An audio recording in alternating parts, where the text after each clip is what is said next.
This episode of the podcast is sponsored by Dr. Alan Jacob. Although this episode is appearing as a standalone, regular Sunday episode, not in the Spain series that's ongoing. If you're listening to the Spain series, we're kind of coming up to 1492, the expulsion in that tkufa, that time period. So I think this is kind of appropriate to release now, even though, again, it's not related at all. But this episode is focused on the commentaries of Rav Abarbanel, the Akedas Yitzchak, Rav Yitzchak Arama, and Tzeror Hamor, Rav Avraham Saba.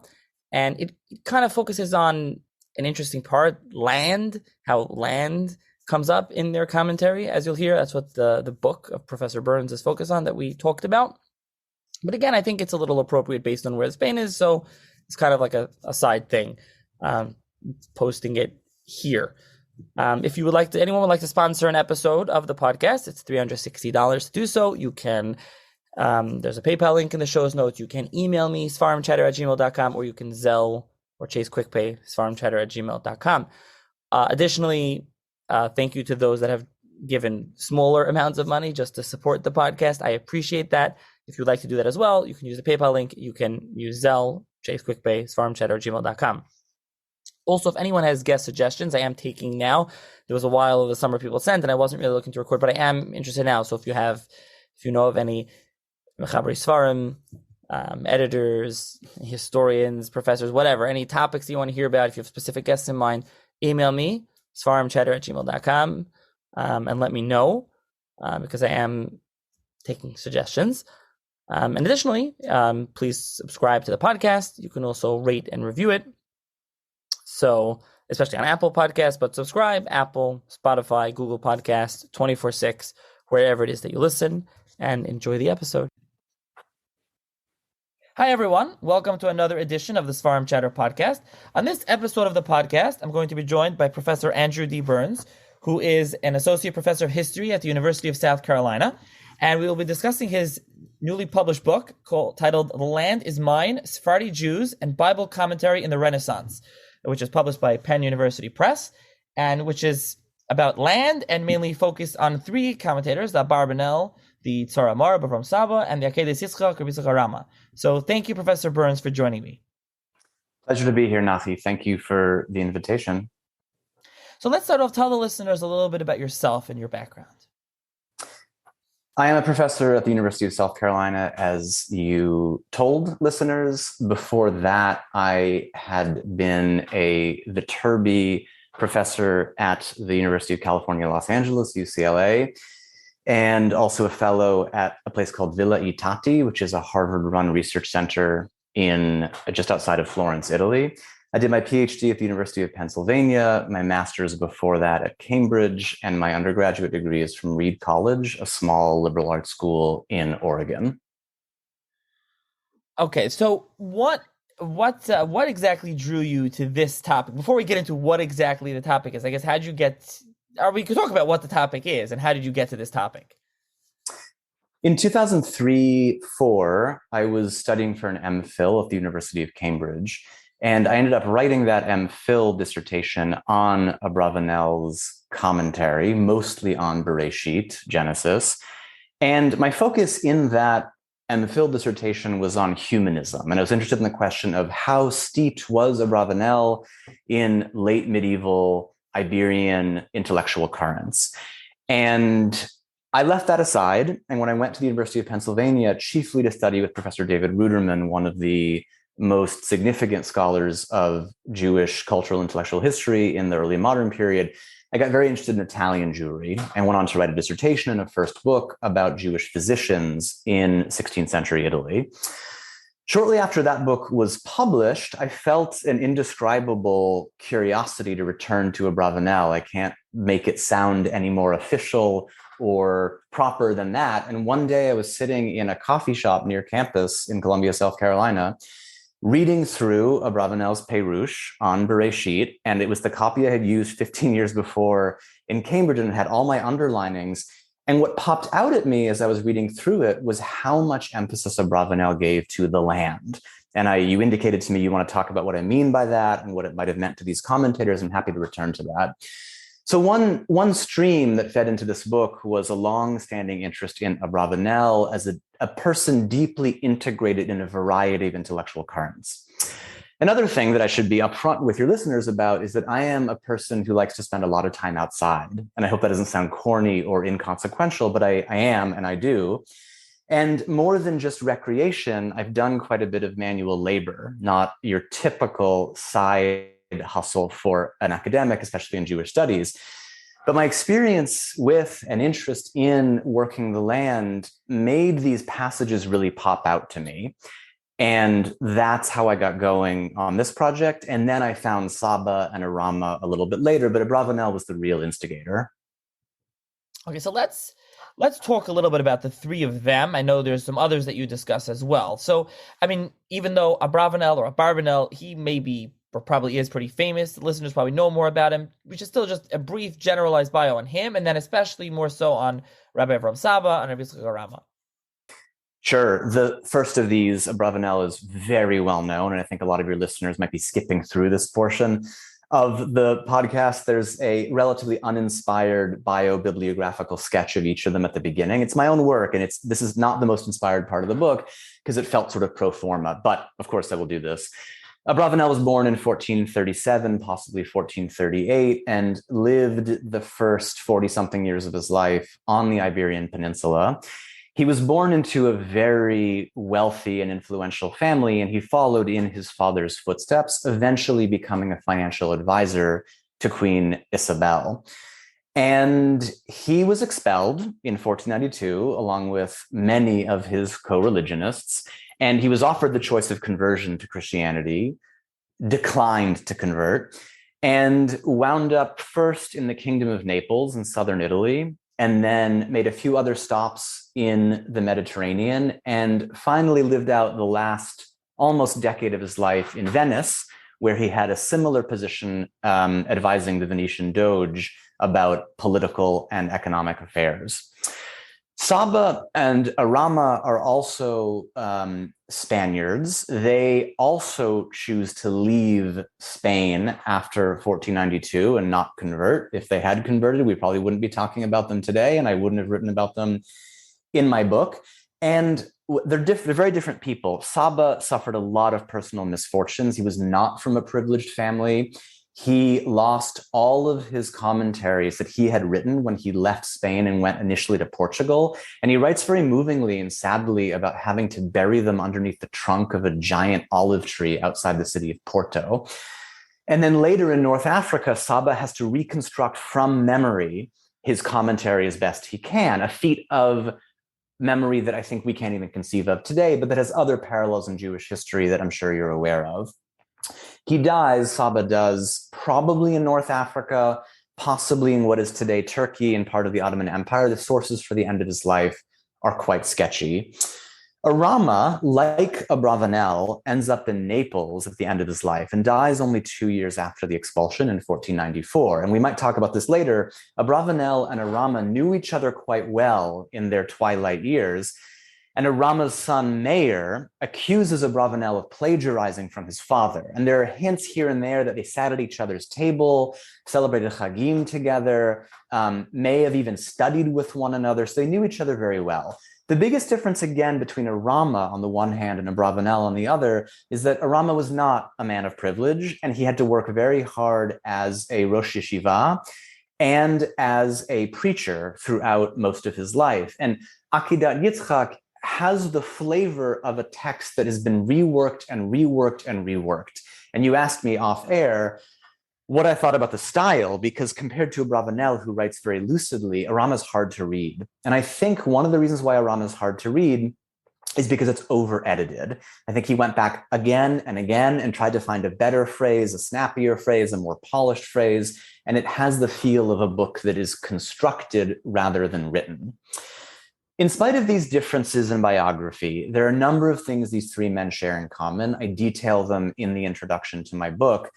What fascinates me most, apropos of this theme, is that all three place enormous emphasis on portions of the biblical narrative that concern the land, misuse of it, proper use of it, what people do on it, what they should do on it, and they seem to light up at similar places in the biblical text. And the 5 stories that I structure my 5 chapters around are only some of those examples.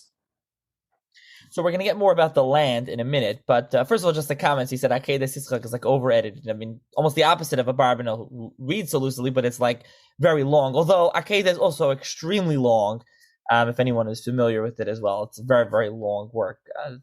The Rav Saba's Tzeror Hamor is not much shorter work. Also, I guess probably we should say probably the most Kabbalistic, right? It's more Kabbalistic stuff as well, other than the other ones, the other 2. Now, we'll get more to the land, like I said, but why focus on these 3? Why pick these 3 great Spanish expulsion era commentators over anything else specifically? Is it just because they talked about the land, or is there something specific that you wanted them in this Spanish, context? Well, they share a cultural background. They were animated by similar issues. They underwent different but overlapping traumas in the summer of 1492. I mean, it's almost impossible for us to imagine what it was like for them. Even those who had money, like Abarbanel, didn't make the voyage from Valencia to Naples any more pleasant for him. It wasn't like he had a first-class cabin where, to paraphrase Johnny Cash, he was drinking coffee and smoking cigars. It was a torturous and trying ordeal for all 3 of them. And then just on a social note, I remember talking to Professor Marina Rustow of Princeton University, then of Johns Hopkins, about this project in its very embryonic stage. And I think at that point, I only had Abarbanel and Saba in mind. And she said 2 is a very poor number to base any collective biography on. I said, Marina, what's a better number? She said 3, just like a chair needs 3 legs to stand on. Any historical comparison or collective biography should really have 3. And Arama was quite an obvious choice because he's widely available. His text has been read and discussed and scrutinized for 400 plus years. But in spite of the fact that he's quite well known, he's not very often read, Nachi. And as you pointed out, the style is one of the reasons. In short, to sum up, there were a couple of factors that led me to choose all 3 of these, ranging from incidental social conversations to impressionistic responses to, in the most intellectually significant sense, my impression that all 3 of them cared deeply about, were concerned with, and were influenced by how people live on the land in light of biblical precedents. There's one more that you do discuss a little bit I want to mention, also because I think it's a really nice commentary for those that know, and those that don't, there's a nice 2-volume edition. People should check it out. It's very nice. It's the Akedas Yitzchak of Rav Yitzchak Cairo, the Beis Yosef, Rav Yosef Cairo's uncle. So you do discuss him as well. I just want to, maybe you want to mention him for a minute. And you don't, not as much, but you do talk about it, discuss him a little bit in the book. I do. I wanted to throw in, that makes it sound almost dismissive. I wanted to include a few other figures, including Gerson is another one, along with Caro, the uncle of the more famous Caro, who of course wrote the Shulchan Aruch. And what happened is that as I kept reading, sometimes specifically on certain parshiot or on various inyanim that were of interest to these commentators, I started to branch out and look at other Iberian intellectuals. And when I noticed they were doing similar things or giving a similar spin to a story like that of Cain and Abel, I thought to myself, is this incidental? Is this because they're plagiarizing each other? Or is this perhaps because the Spanish kingdoms they come from had a certain historical and cultural experience that, if not unified their commentaries, at least gave a common ground? And allow me to say one more thing, Nachi, by way of explanation of this book. I have been concerned throughout my academic career to show that intellectual history does not happen in a vacuum. And in traditional yeshiva settings, and I say this with a lot of respect, having spent a little bit of time in one or two, sometimes people, Jewish historical figures, can speak intergenerationally from Muslim North Africa or Christian Provence. And that's great for religious study. But I believe very deeply, and have tried very strenuously to argue this in my work, that context matters, and it matters deeply. And ideas do not take place in some rarefied ahistorical space. They take place in a particular time, and place. And because of what's going on in the Spanish crowns at this time, and I'll say more about this later if you want me to, all of these men were responding in curiously overlapping ways to biblical stories about land use and about what people did professionally on the land. Okay, so let's talk a little bit before we get into the chapters, and we'll kind of work through the book, just because I think it's the most interesting that to show the examples and the various, like you said, each chapter is based around one, different part of the Chumash. But what do you mean by land? We mentioned this, but what does it mean? You're talking about land and land use. Just broadly speaking, what is the book? Speak a little bit more about what the book is exactly about and what you're dealing with these commentators. Yes, the question puts me in mind of a conversation I had with David Myers, professor of modern Jewish history at UCLA. And I was talking to him when I was kind of in the middle of writing this book. And he said, Andrew, what is Eretz? There is Eretz and there is Haaretz. So are the commentators you're interested in talking about the biblical land of Israel, or are they talking about Adamah, like the physical soil underneath our feet? And the answer is both. And Myers asked me a very good question. And the book, I think, reflects the dualistic approach. On the one hand, they're aware that these guys are aware that the laws of Shemittah and Yovel, for example, sabbatical and Jubilee, are of course applicable only in the biblical land of Israel with full Jewish sovereignty. In other words, they're not really honored pretty much after the destruction of the Second Temple.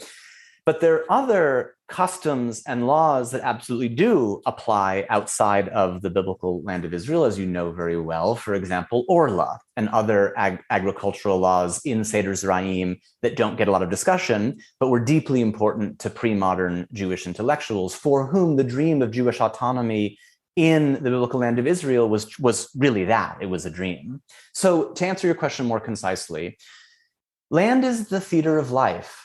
And land is where things happen. And in the modern world in which you and I reside, Nachi, you live in New Jersey and I live in South Carolina, and there are many differences between those places, but I presume you live in either an urban or a suburban setting. It is, as do I, it is easy for us to be sheltered from and unaware of what animal slaughter looks like and when the hay harvest takes place.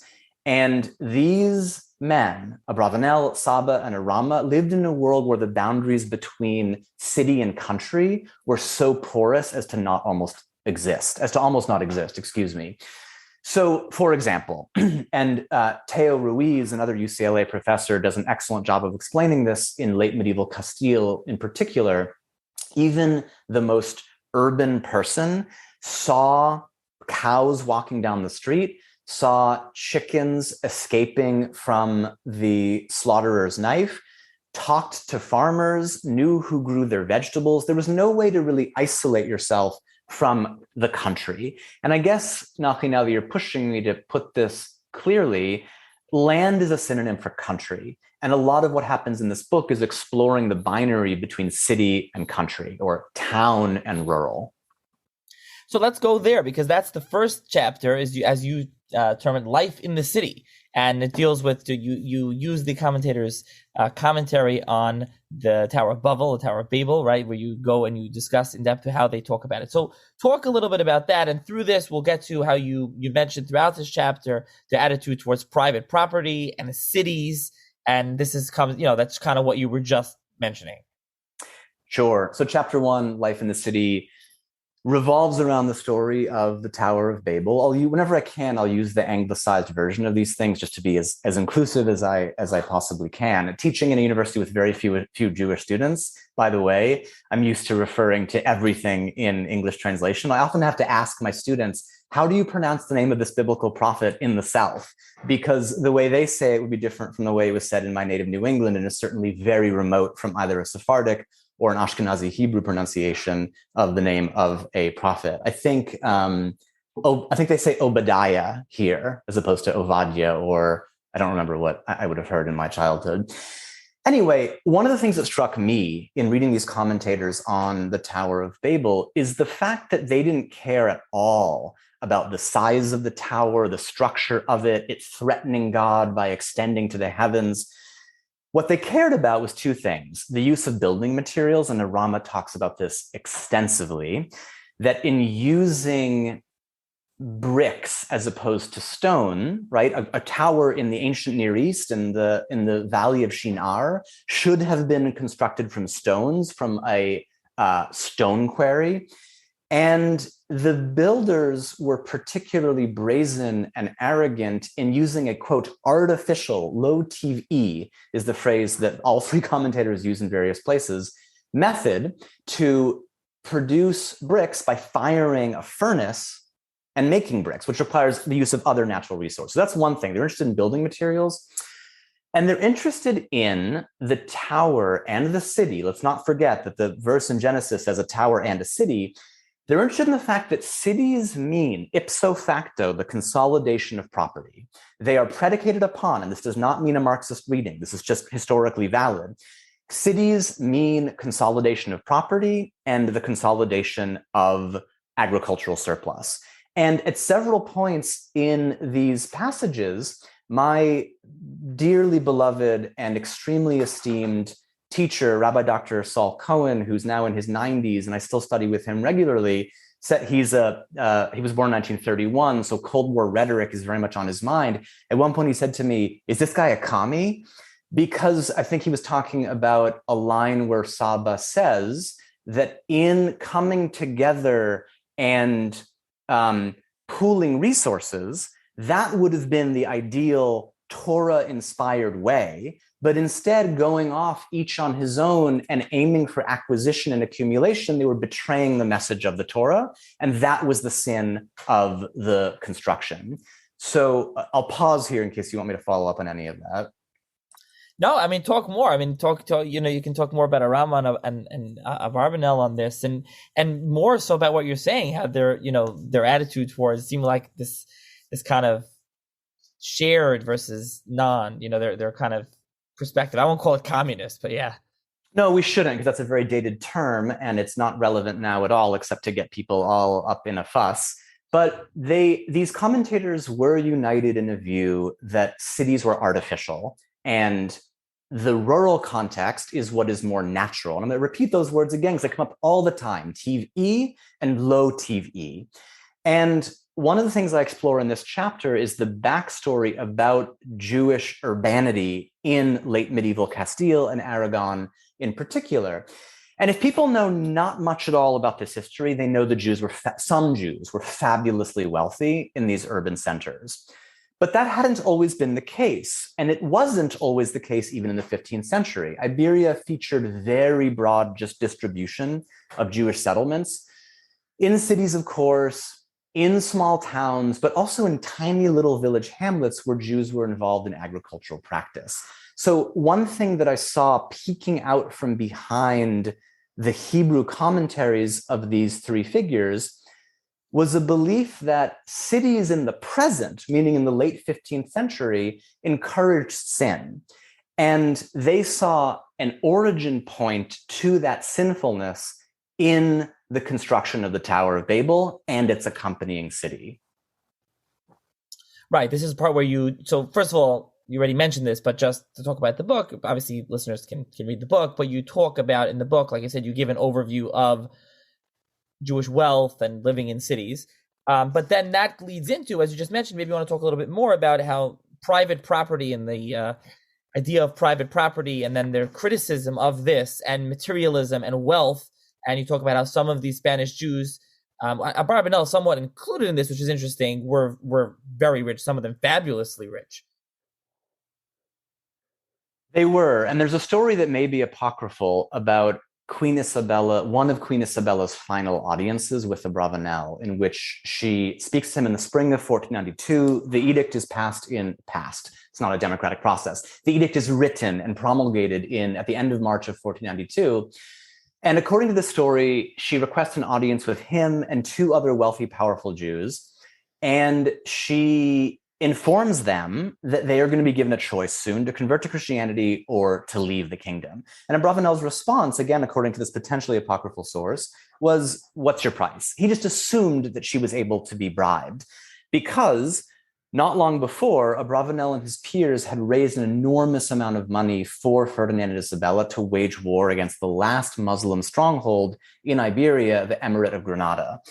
And something like a quarter of the funds for that war effort, it took about a decade for Ferdinand and Isabella to finish that process of conquest. About a quarter of the funds came from the Jewish community of Seville. So they had enormous wealth and power, as you said.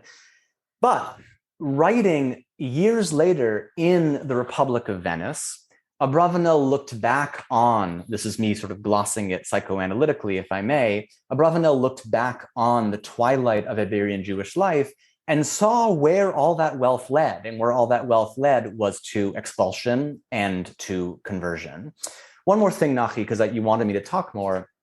In addition to the physical setting, the sort of mise en place of Iberian Jewish life in the late 15th century, there was another instigation to these ideas of romanticizing the past, and that is classical Greek and Latin literature. And Seneca, to pick one example, I don't want to bore your listeners, but Seneca in his moral letters, his Epistulae Morales, has several letters, including the famous 90th, in which he talks a lot about how much more honest, enjoyable, fruitful, healthy, and natural life was before people moved into collective settlements, aka cities, and when they lived a more natural life on the land, resembling our mammalian cousins in not building houses and not building cities and not accumulating. And you can tell, I think, from my tone, that Seneca in the first century was exaggerating the appeal of a golden age. Let's not forget, he lived in Rome close to its imperial zenith, but he still was tremendously drawn to a previous epoch, imaginary or real, when people were thought to live more in line with how they naturally are. And one more thing, to go from these Jewish commentators to Seneca to modern America, there's a wonderful book that was quite inspirational to me, in which some of your readers might really enjoy, by an American historian named Jackson Lears, and it's called No Place of Grace. And it's about anti-modernism in American life between 1880 and 1920.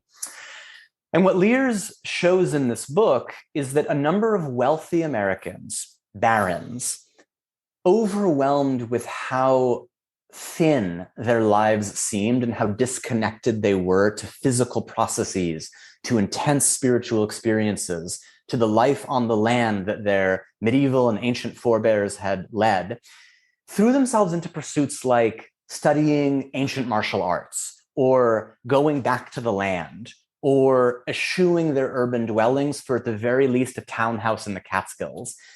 And what Lears shows is that rather than constituting a genuine effort to transform their lives, it only led to what he calls a therapeutic ethos, that these wealthy businessmen in New York and Chicago would go off for a week or a weekend to these country homes where they had servants often, and then they would go back to Wall Street or wherever their job was inside the Loop in Chicago with renewed vigor to make more money and be more exploitative. And so he talks about this as a false hope of American intellectuals and business people at the turn of the century. And to a certain degree, I hope this doesn't sound like a forced comparison, I think Abarbanel, Arama, and Saba demonstrate something similar. None of them was going to be a shepherd, even though they had a healthy form of worship, that's too strong, even though they venerated Abel, as opposed to Cain, the farmer. They venerated Abel, the shepherd, and many other biblical patriarchs and heroes. None of them was going to make their living as a sheep herder. And we were talking before, Nachi, it sounds like you know Abarbanel's Nachalat Avot, his commentary on Pirkei Avot. There's this long section where he's glossing a proverb of King Solomon's, talking about the importance of being a shepherd and minding your flocks. And Abarbanel goes on and on about how you can't trust anyone in a city, and you can't trust your money, and you can't trust being able to buy milk or clothing in a shop. You need to have sheep, because if you have sheep, you will always have wool from which you can spin clothing. And the ewes, of course, will always yield milk as long as they're properly cared for. It's a dream. And I don't mean to display any disrespect for these men at all. On the contrary, I was deeply and am deeply inspired by their commentaries. But it's clear to me they're trapped in this binary between, on the one hand, knowing that their urban lives in late medieval Iberia were unsustainable, literally so, because they were expelled from their ancestral home. And on the other hand, a kind of escapist fantasy about a rural life in the country that very few late medieval Iberian Jews were prepared to do. And that tension between the impossibility of two paths is one of the issues that really animates this book and gives it life. So first of all, just interestingly, you mentioned Seneca in the 1st century, and then you have these Mefarshim living in the 15th century, and you still have something to this extent today. People are still, reminiscing about the golden age. And I don't want to go down too much into this, but, listeners know what I mean. People always the good old days and whatever, and the shtetl and whatever. And this kind of still nostalgic yearning still goes on. It's interesting that you still see it. But getting to follow up on what you just said, you kind of just for the listeners' sake, we'll jump now. You jump to this is the 4th chapter where you discuss a little bit, and we'll get back to the other one. But you mentioned already we're talking about the pastoral life and being a shepherd. So, this is something that you look about. Like you said, Cain and Hevel, Cain and Abel. So, how did you see this from the commentary? Talk a little bit more about this. How they idealize and they say, wow, everyone should be shepherds, and where you see this. You talk kind of about why you think they're saying this, but talk a little bit more in depth about that. Sure. I'll do that by introducing a new term. New to our conversation, not a new term. And that term is motarot, what I translate as superfluities. And that term appears, I'm certain, in 2 of the 3, maybe in 3 of the 3. I have to check my notes, which I'm obviously not going to do in real time right now. And they associate Cain with kinyan, acquisition. That's a very old and potentially false etymology that any serious Semitic philologist would turn up their nose at. But what's important is not so much whether or not the philology is correct, but their ideology about these 2 figures. And so whereas Cain is concerned with surplus and excess, motarot, Abel lives in the world of spirituality and communion with God and the world of the necessary. So you have the necessary and you have the superfluous. And I think for most people of any sensitivity living in a consumer society like ours, depending on one's means, we all live in a consumer society.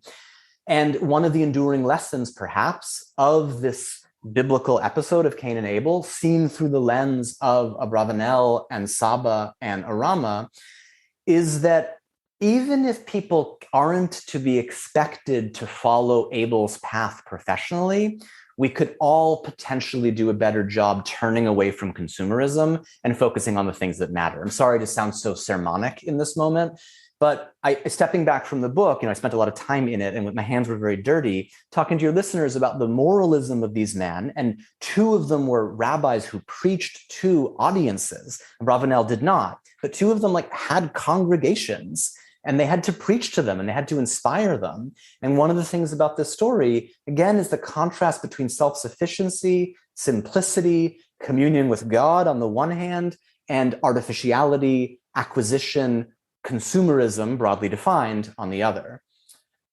And I'll say one other thing, Nachi, since you're pausing and flipping through the pages of the book. Close to the beginning of my research, I spent some time in Israel, close to the border of the occupied territories, and actually worked as a goat herd and a shepherd. I worked for a family in this tiny town called Be'erotayim, and I went out for 5 hours every afternoon with their animals. At the time, they had about 80 goat and 20 sheep. And it was a profound experience in a lot of ways that I could easily talk to you about for the rest of our allotted hour together. But I'll focus on one thing. Abarbanel uses this particular word, hitbodedut, by which he means something like concentrated, focused meditation. Not necessarily in a Buddhist or New Agey way, chas v'shalom, he's a 15th century Iberian Jew. But there was something about the potential for focused, elevated spiritual communion with God that a life on the land with animals allowed, that a city discouraged. And as I spent 5 hours every afternoon with no phone, I first of all didn't have an Israeli SIM card, and where I was, there was not good reception. And so the family just trusted me to take care of their 100 animals, which was a huge responsibility. So I was out there in a straw hat, no phone with 100 animals. And I think for all of us living in people are listening to a podcast right now, for goodness sakes, all of us know what it's like to be connected and hyper-connected. I think few of us know what it's like to be with animals and to only feel the anxiety that notifications can produce when an animal wanders into a Bedouin camp or into an orchard owned and operated by Palestinians. That is a minor emergency, and the animals need to be brought back. And apart from those moments of stress, there's an incredible ease. And I think I experienced something like Abarbanel's term, hitbodedut, and it took that experience for me to know what he meant. Now, how does it play into, and this is something that you do discuss in the book, I think we should emphasize, especially on this part, Spain, where they were obviously all from Spain, coming from Spain, and in Spain, was it, how rural was the society and how much shepherding versus agriculture was going on, and how does that play a part in this, especially in this discussion with the agriculture versus shepherding? Great question. I've already said earlier in the podcast that the boundaries between country and city were quite porous in this time. And even somebody who didn't leave Seville knew what cattle manure smelled like, to pick one very visceral and instant example. However, part of the argument in my book, and I discussed this at some length, is that these men didn't need Twitter or a Google News feed to know what was going on. And one of the things that was going on in their world, especially during their lifetime, but even in the generation or two preceding them, was a fundamental transformation of the Spanish landscape. And here I follow in the footsteps of very accomplished scholars of Iberian history and culture. And that transformation, not to bore your mostly urban listeners, is this. Spain went from being a net exporter of grain in the early 15th century to being an importer of grain in the late 15th century. And it went from a place where there was a preponderance of cultivated land to a place where there was a preponderance of uncultivated land devoted to shepherding. Sheep require a lot of land. And if you need to graze sheep and you need them to feed, you can't use land to grow wheat or to grow olive trees or to grow grapevines. This is the famous Mediterranean triad. And all Jewish commentators, any Jew alert in the Mediterranean basin, whether they're in Provence or Spain or North Africa or Eretz Yisrael, they know about the Mediterranean triad. These three things start to diminish very rapidly in the lifetimes of Abarbanel, Saba, and Arama. And another argument in my book is that these three, become critics of Iberian politics and policy, not just the anti-Jewish policy, which is obvious, and there are entire shelves of books about that, but I also see them as critical of Iberian land management practices. And they see, they see that while this transformation from cultivated land to pasture land makes some people very wealthy, chiefly the barons who control large flocks of sheep and goats, it doesn't do anything good for what I'll broadly call the middle classes in Spain at that time. So to get back to your question and tie this up a little bit, Abarbanel doesn't have to know what it feels like to use a hoe all day and have his blisters splinter at the end of the day to understand the importance of farming and what happens to an economy and a society when there's less subsistence farming and much more devotion of land to interests that lead to great wealth and power. Okay, so this leads us back to something something that we didn't get to, which is what in chapter 2, which is something that you discuss as you term life in the country, and you talk about how a lot of Jews and a lot of Spaniards lived in the country, so to speak, and you look at this through the context of their Pirush in the beginning of Bereshis when they commentate on the Garden of Eden and Gan Eden. So talk a little bit about that and how that plays. Again, that has to do with what we were talking about, cities versus rural country life. Yeah, I haven't read a single quotation yet, and it's a bit odd that the first one I'm going to read is not from one of these three Jewish commentators, but is from a much later Jewish scholar, a French scholar named Blumenkrantz, who wrote, this is my translation, It is truly astonishing that in all the economic histories, there is so much attention paid to Jewish merchants and so little paid to Jewish farmers. For our documentation on the latter is much richer than that of the former. And that's on 52 to 53, Nafi, if you want to follow along, or our readers if they have the book or want to get the book. So that's an axiom, that there is an incredible amount of documentation about Jews who owned land, employed people to work it, may have worked it themselves, and much less on Jewish merchants. And everybody thinks about Jews as merchants. I'll pick one example of many, the great Shlomo Goitein's work on a Mediterranean society about Jews in the medieval Mediterranean, based mostly on sources from Jews in the Islamic world, really gives the impression that even though Jews might have dealt in linen and wool, not together, but those two things, they were urban dwellers and they were sea merchants. What I talk about in that chapter, chapter 2, Life in the Country, where I talk about Gan Eden, the Garden of Eden, is how much emphasis these Sephardi intellectuals put on how salubrious the garden was, how healthy it was, how the produce was invested with this almost magical quality, how the air had an almost magical health-giving property. And to me, this perspective is rooted both in the fact that they lived in a world, I'll say this for the fourth time, where they knew about country life, even if they weren't digging ditches themselves. And it's also rooted in a belief that life in the country is better, even if they didn't live there. So Gan Eden is on a different level, of course, than the Spanish countryside. But what I'm trying to argue here is that their effusive praise of the garden has perhaps as much to do with its physical health as with its metaphysical significance. And that comes from their lived experience and also their suffering later in life in urban centers that spat them out. Forgive the incredible colloquialism and the reference to the biblical book of Jonah, but I think your listeners follow. That was tremendously distressing to them, and it led them to romanticize a bit more life on the land.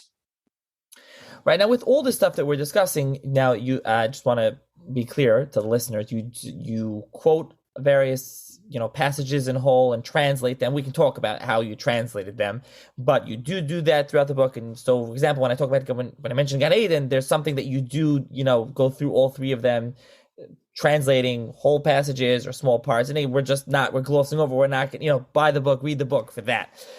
So, especially being that we're recording this Parshas Bahar, and the fact that now it is Shemitah right now in Eretz Yisrael, so this is something that especially you quote Rav Avraham Saba saying this is the root of the entire Torah. So that is the name of your chapter, of your third chapter, and you mentioned in the beginning of the podcast about Shemittah and Yovel. So this is something that they were very emphatic about. So I think we should, it is appropriate, especially to discuss this.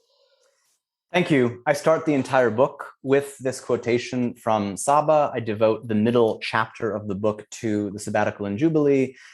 And in the epilogue, which I think you got to, because you mentioned having read the whole book over Shabbat, there is a very real case in 1504 where a group of rabbis have to figure out the degree to which they're going to observe the sabbatical in Eretz Yisrael, especially given this influx of Spanish and Portuguese Jews, many of whom are agricultural laborers.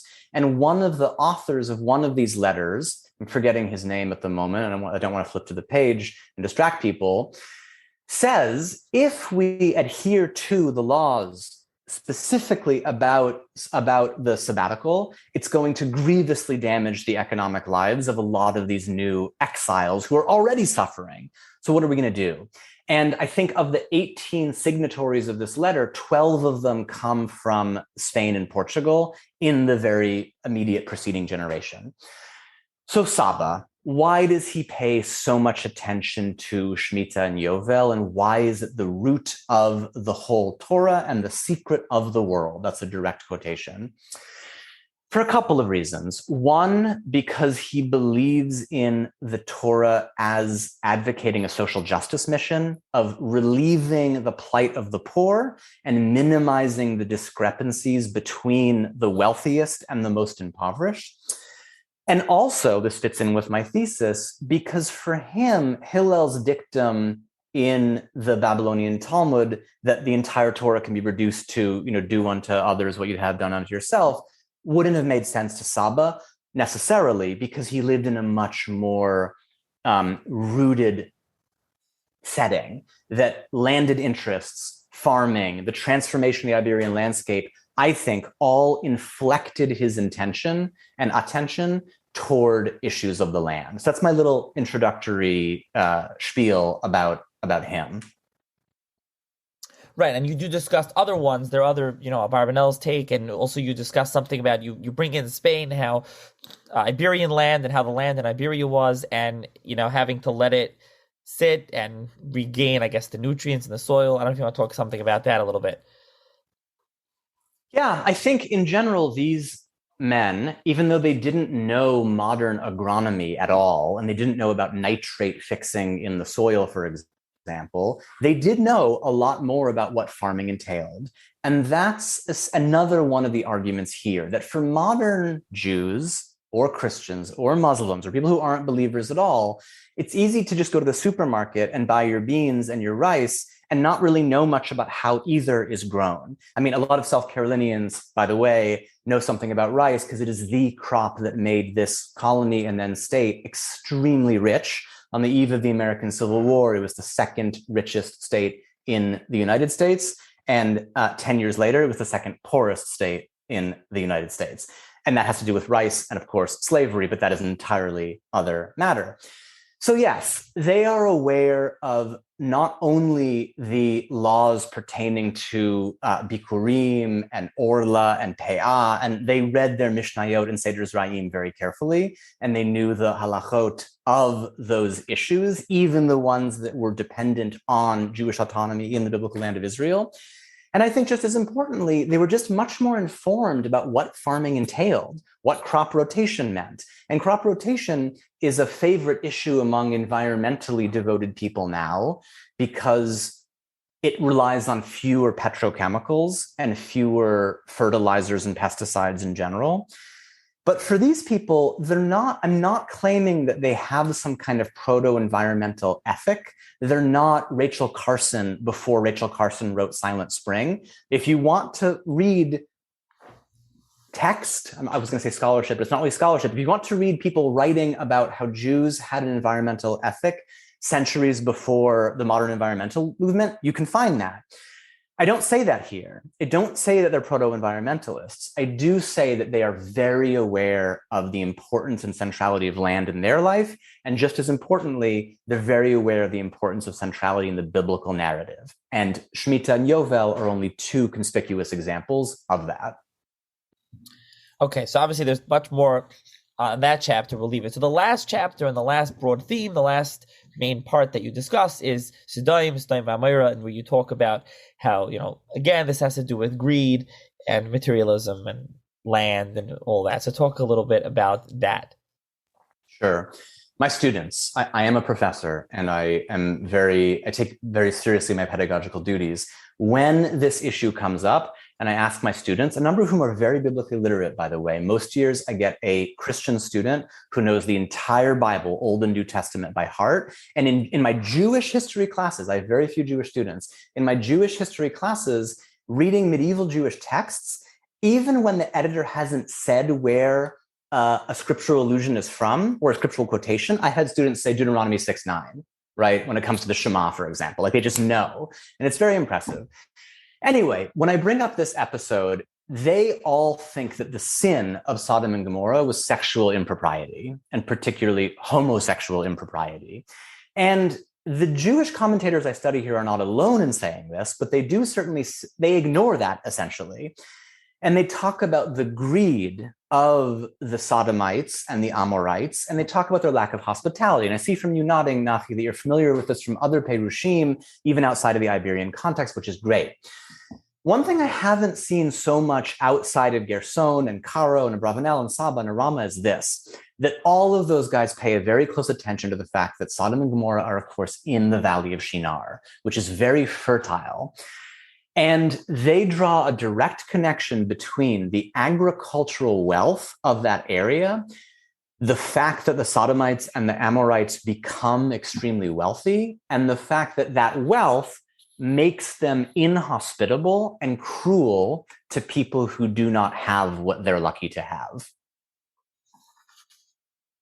Yeah, and I want you to follow up a little bit more about this, because you do discuss in this chapter, especially Rav Yitzchak Arama's opinion of greed and wealth as the Sodomite philosophy and the outlook on greed. And you mentioned Aristotle, who, by the way, he quotes all over the place. And anyone who learns Akedas Yitzchak, I mean, everywhere. So talk a little bit about more what he says and how he talks about this. Sure. The incredibly accomplished scholar Beryl Septimus has a wonderful article about Arama in which he suggests that Arama's entire mission is to justify Judaism as a philosophical and moral alternative to two polarities: Aristotle's ethics and Christianity. And Christianity, I think, to most of your readers, is a very obvious target in a world. Let's not forget, I haven't mentioned 1391 once in this conversation, but in 1391, there were a series of horrendous and horrific persecutions, and a number of them turned violent against Jews. And there was a forced conversion of a number of Iberian Jews that created a situation whereas prior to 1391, you had Jews and you had Christians. Let's ignore Muslim Andalusia for now. In central and northern Spain and Portugal, you had Jews and you had Christians. After 1391, you had Christians, you had so-called new Christians, or conversos, or marranos, a word that I hate because it means something very nasty. And then you have Jews. And so I think your listeners understand how in that world, Arama was quite defensive and apologetic for Judaism. I mean apologetic not in the colloquial sense of, oh, I'm so sorry, but in the ancient Greek sense of a defense, a justification for Judaism. Aristotle's significance in this world is almost impossible to overstate. It's like ignoring TikTok, lahavdil, for my students. I mean, they're marinated in TikTok and to a much lesser degree in Instagram. Anyone alert and alive and intellectually vibrant in the 15th century knew their Aristotle very well, yes, including Jews. So when Arama talks about the Sodomite philosophy and the Sodomite way, he's thinking about Aristotelian concepts of ethics in the Nicomachean Ethics, a work very well known to many of these erudite Jewish scholars. And according to Aristotle, and I'm going to be very paraphrastic here in general, according to Aristotle, if you keep to yourself what's yours and you allow somebody else to keep to themselves what is theirs, you are essentially a moral person. Again, I'm being very paraphrastic. Arama says very clearly that's not the Torah's way. The Torah's way is not about dividing. It is fundamentally about sharing and about generosity. And it's almost an impossible example to live up to. And I'm thinking about one friend of mine who years ago had an experience of almost ecstatic faith and devotion. This is a devout Jew. And he just started giving all of his money away on the streets of New York, like literally emptying his wallet and writing checks to people. And he did it from a place of real devotion and chassidut. And it was unsustainable for him as a person because he had a family and he had bills to pay, and he just realistically couldn't do that. And Arama is aware of that. He doesn't want his congregants to all be impoverished so they can't feed their children. But philosophically, he really does see the Torah's emphasis on generosity, even at the expense of one's own standing. Yeah. Now, just finally, especially, this chapter is theme is interesting. I think somewhat, I don't want to say, could still, obviously this part is relatable maybe to people about greed and materialism and wealth more than land. Somewhat like you said, people today aren't so familiar. They don't know about how just buy the produce in the store. Rav Avraham Saba, he says that this was the cause of the expulsion, is something that he says. And you have also Abarbanel's commentary about greed. But I think, you could talk about Abarbanel, but Saba as well, where he says, read your translation. He said, the arrogance and presumptiveness that existed in Israel as though they were living in their homeland, which caused this expulsion. And he talks about, they were building ruins for themselves. You could talk a little about, he's very, very, emphatic about this. Indeed. And I was just glancing down at this chapter as you were talking just now, Nachi, and my eye fell on another passage that I've translated from Abarbanel, where he's talking about manna, in Shemot, in the Exodus story. And he places tremendous emphasis on the fact that God wanted Jews only to gather what they needed. And of course, on Friday to gather a double portion for Shabbat. And I'm reading here, Abarbanel writes, for this reason, he, God, commanded that they, quote, gather as much of it as each of you requires to eat. That's Shemot 16:16. In other words, that they not store it or trade it, rather that each eat according to his need. So this emphasis on subsistence, on simplicity, on not gathering and hoarding is something that all three of these commentators saw as a moral lesson in this biblical story. Right. Now, at this point, I mean, we could mention that, I alluded to it earlier, the translation. So there are a lot of, small, like I read, small one-liners here and there translated. There are full passages, block quotes translated. How did you go about translating these? A lot of these works have never been translated to English. Is this your own translation? How did you go about this process? Thanks for asking that. A couple of things to say. One, there were a number of inspirations for this book. I was tremendously inspired by some scholars within Jewish studies. I want to shout out Eric Lowy, who is an incredible authority on Abarbanel. Cedric Cohen-Scally, another scholar who lives in Israel, recently published a biography about Abarbanel, which is excellent, came out with Brandeis University Press. It was written in Hebrew and was published in Israel a few years before. Septimus, I've already mentioned. I can go on and on. I don't want to name drop, but I was also very inspired, as my background probably indicates to you and your listeners, by a number of works not having anything to do with the Jews. And one of those was that book, No Place of Grace by Jackson Lears about modern America. Closer to this period, I really appreciate the work of Keith Thomas, a historian of Tudor and Stuart England, who studs his work with an incredible number of translations, quotations. His sources are almost entirely English. He wrote Religion and the Decline of Magic, for example, and another book called Man in the Natural World.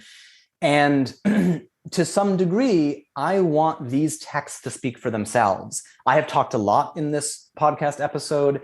I have I've amplified the voices of non-Jewish scholars, but Nachi, I appreciate you saying that. There is a very healthy dose of the commentators themselves. I went about the translations very carefully and very deliberately. One of my earliest teachers at the university level is a great Hebraist at the University of Cambridge, now emeritus, Nicholas Delange, who is incredibly precise about translation. And I sat at his feet and I sat in a Hebrew reading group with him in 2003, 2004, and was just torn apart when I would translate sloppily, verbally. On Friday mornings, he would have this reading group and continued it for many, many years. Much later, I owe a lot to my own mentor at Penn, David Ruderman, who taught me a lot about the precise use of language and being very conscientious about how I translate Hebrew. And then finally, I've been blessed to study with Rabbi Dr. Saul Cohen, whom I mentioned before, who is both an Orthodox rabbi and a Semitic philologist, who I like to joke knows Aramaic better than I know English. And when we used to study face-to-face and now study over Skype, and back in the day, we would be studying Talmud together, and I would understand a Tannaitic statement, and he'd say, good, I'm going to go get a coffee, translate that into Aramaic while I'm gone. So he has an incredible mind that combines deep erudition in Jewish sources with multiple Semitic languages, and very refined English. And I went over many of these translations with him, and he would push me on every single word. And, this is a book that's 150 pages long, and there's a lot of translations in it. And I didn't always want to pay such precise attention to my choice of one adjective. Is it great or mighty? But he really pushed me to think about this. And Nachi, earlier you said that Abarbanel could have used an editor. I agree with you in certain ways, but I would push back gently and suggest that he too was very specific about his use of language. And when he used a term like motarot or hitbodedut, these aren't common words that people, even steeped in rabbinic literature, read all the time. And so I was trying to do justice to people who swam in a sea of Hebrew, even though they did not speak it. They lived it and breathed it and wrote it and had an encyclopedic knowledge, certainly of the Bible and of parts of rabbinic literature. So I really felt a responsibility to be extremely precise and careful in every single translation.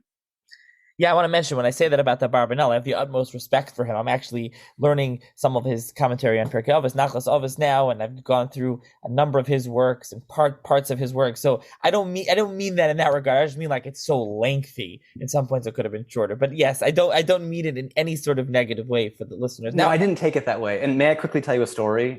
Go ahead. It's not a story. It's a historical anecdote. It's a historical tidbit. And I owe this to a Spanish scholar who did an edition of Abravanel's commentary on Amos and translated it into Spanish. And there's a great lengthy introduction in Spanish. This is a late 20th century work. And this scholar argues, I think rightly, that Abravanel probably composed orally. And this is obviously pre-expulsion when he wrote many of his commentaries on the prophets. He would go to synagogue in the morning and he would come back to his house where he had a detached study, like he had his own quarters basically away from the family. And he and a secretary and several of his friends would read a chapter of a biblical book, discuss it, and then Abravanel would dictate his thoughts, probably in his native Portuguese, potentially in Castilian, and a secretary would transcribe it in Hebrew, and Abravanel would go over it later. So there's a process of translation, and there's also an aspect of orality, that when you and I think about somebody who writes a perush, we think of them as sitting down with a pen, dipping it in ink and writing each and every word. Abravanel wasn't that hands-on. He was a señor. He was a wealthy, cultivated man who was very social, talked things out, and then spoke his commentary and relied on the services of an amanuensis, a scribe secretary, to do the transcription. Very interesting. So, we obviously went through the book, how you use the commentators and how you use the translations throughout the book, and different, particular parts of Chumash that they talk about, especially so. And obviously there's more that we didn't discuss, but something that I think you mentioned, but that there is a fair bit in the book that we didn't mention a bit, so it's probably worth mentioning a little, is that you talk about the connection between them and the Christian contemporaries and the Christian commentators. That is something that you do focus on a decent amount. And you'd like to hear more about that? Sure. So since Abravanel has been the star of this discussion, and in many ways he's the star of the book, not that Saba and Arama are any lesser, and not that they play a role as supporting cast, but Abravanel is the big intellectual weight here. By the way, Nachi, if we have a chance a little bit later to get back to your point about Saba and Kabbalism in Kabbalah, in the Tzeror Hamor, I'd love to talk about that, but only if we have time. So Abravanel, with regard to, sorry, I just lost my train of thought. Remind me where we were. We were talking about the Christian contemporaries, Thank the you. Christian commentators. Thank you. Scholars long before me had established that Abravanel was a reader of and potentially a borrower from a very well-read Spanish commentator named Alfonso Tostado.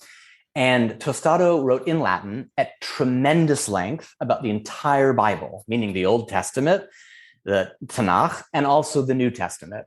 And Abravanel didn't care much about the New Testament for reasons that should be obvious, but he did care about what Christian contemporaries were writing about the Old Testament.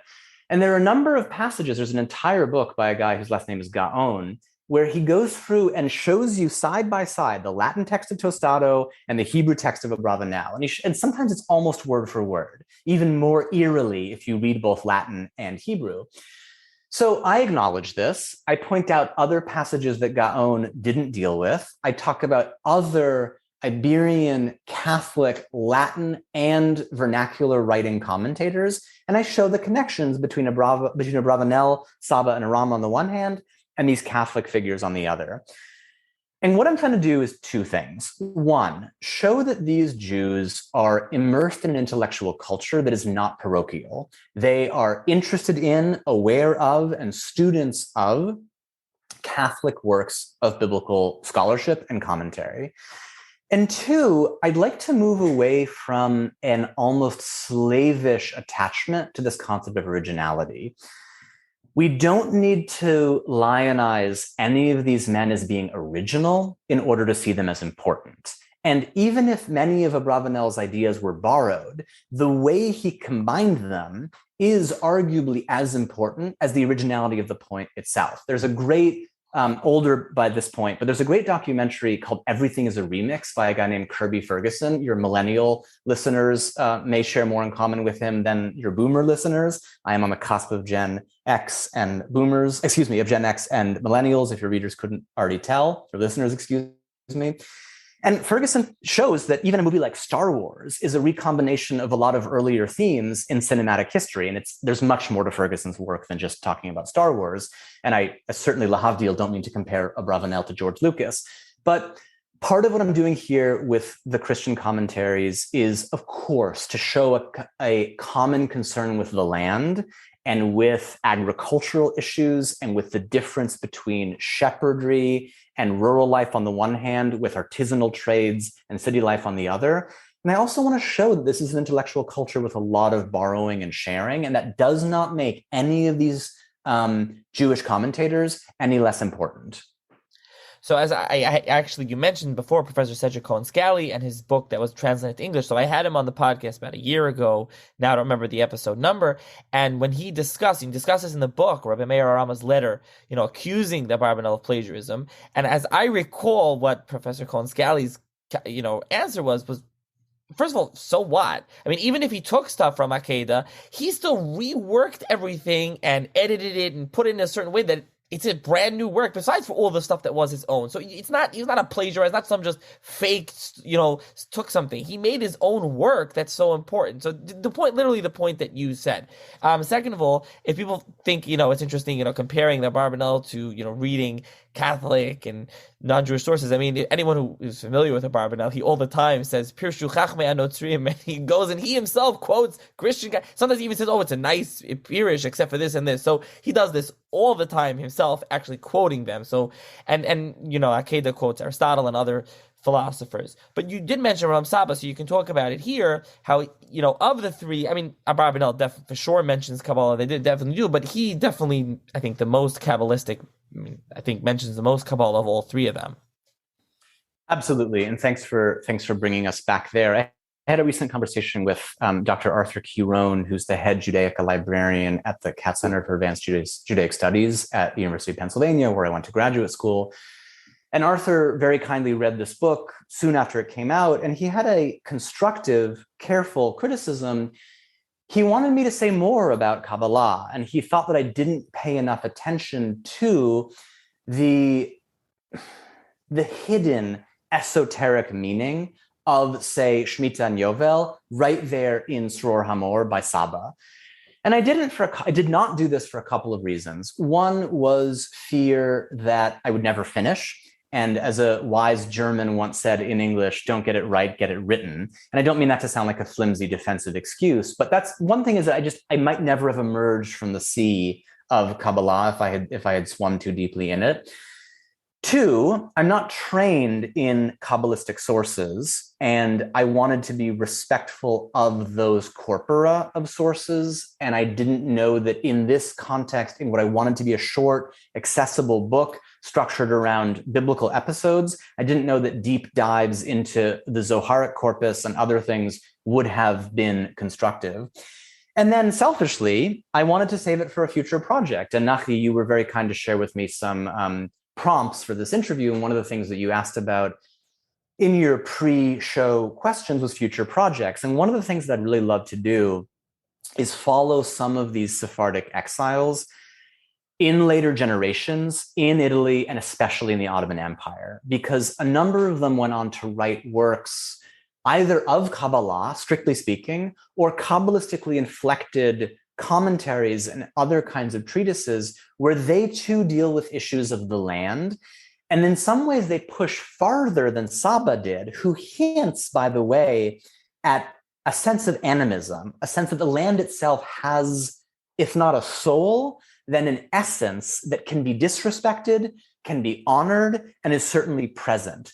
And some of his descendants, I don't mean literally his biological descendants, but some of his cultural descendants later in the Ottoman Empire, I think gesture much more closely to a sense of either panpsychism or animism. And this, I don't want your listeners, to get concerned that I'm calling these very devout Ottoman Sephardic intellectuals pagans or magicians who have gone off the rails.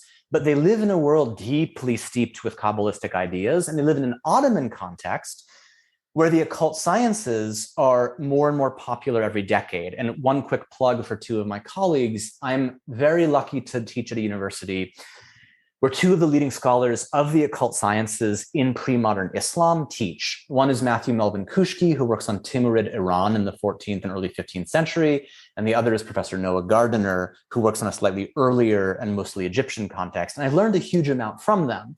And one of the ways I want to direct my future research is to thinking about Sephardic post-expulsion ideas about the land and about ensoulment in a much more directly esoteric and occult way. Interesting, though, you mentioned Rav Avraham Saba's descendants. I mean, I've seen this brought down. I don't know the source, but his granddaughter married Rabbi Yosef Karo. If you've seen that was... I have seen it. I don't know that I can confirm it with an archival document or a final will and testimony, but I have seen that. I've seen that said. Okay, just point. I can't confirm that, but I have seen that said that is what happened. So, okay, so you mentioned there your future projects, and the book. Like I said, I don't know. I don't think I said this yet, but I will put a link in the show's notes that listeners can go check out the book and they can purchase the book. You mentioned it's not a very long book, which is good if people want to read it. It's about 130, 140 pages plus the notes as well. So that's on top of it. So it comes, but it's very readable. I read it over Shabbos. I think Sunday I did read the whole book. I don't read all the books. I found it to be a very enjoyable read. Maybe just I like also these Mefarshim, so I enjoyed reading it and learning more about it. So, which I think, there's history and Mefarshim, and you can see what they say and how they engage with Chumash. So, with that, thank you, Professor Berns, for joining me to talk about the book. Thank you, Nachi. I appreciate your interest and these great questions and your time. Thank you.